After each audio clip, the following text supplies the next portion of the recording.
O Supremo Tribunal Federal retomou o julgamento de ações que questionam a competência do Ministério Público para instaurar e conduzir investigações.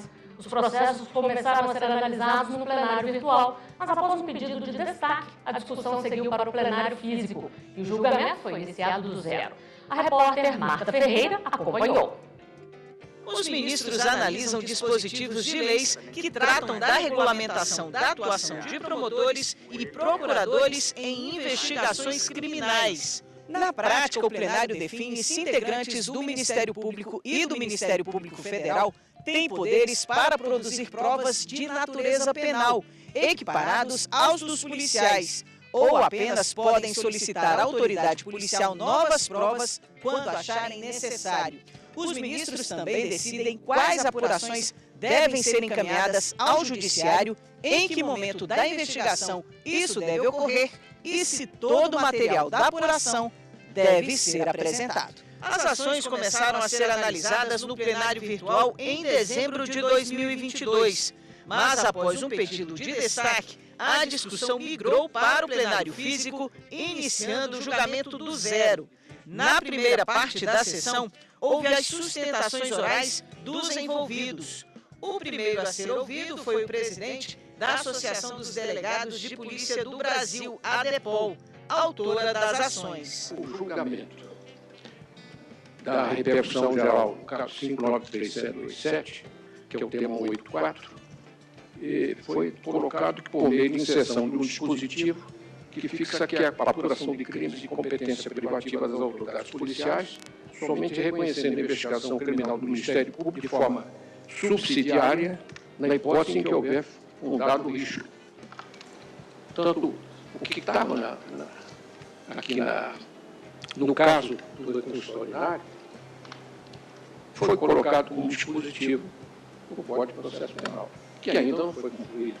Mas na tramitação desse projeto, essa é a expectativa, que antes começou no Senado Federal.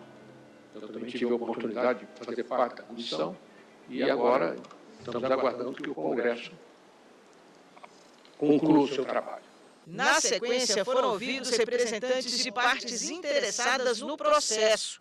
Será a polícia a controlar a atuação do Ministério Público? Será a polícia a delimitar as lesões e ameaças de lesões que chegarão à apreciação do Poder Judiciário? Espera-se, evidentemente, que não.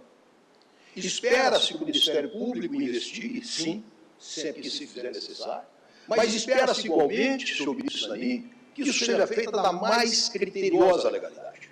Ao mesmo tempo em que não se quer negar a atribuição do Ministério Público, repito, de acordo com as balizas do tema 184 da repercussão geral, e de acordo com a fixação de limites objetivos outros, também não se quer negar em absoluto as atribuições da Polícia Judiciária. Para concluir, senhor presidente, eu cito aqui uma interpretação constitucional também do ministro Alexandre de Moraes, na sua obra Constituição do Brasil Interpretada.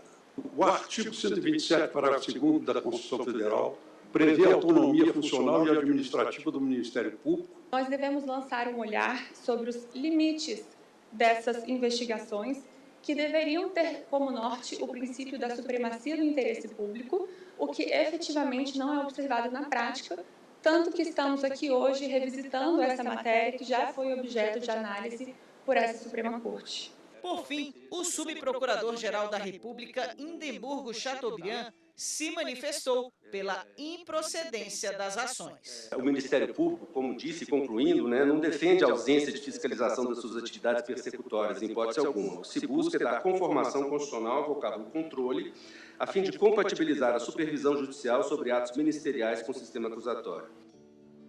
Depois do intervalo da sessão, o julgamento foi retomado com a leitura do voto do relator, ministro Edson Fachin. Ele votou pela procedência parcial das ações, sugerindo que os dispositivos questionados sejam interpretados conforme a Constituição. Fachin destacou que qualquer investigação feita por integrantes do Ministério Público deve ser registrada junto ao órgão judiciário. O julgamento será retomado nesta quinta-feira.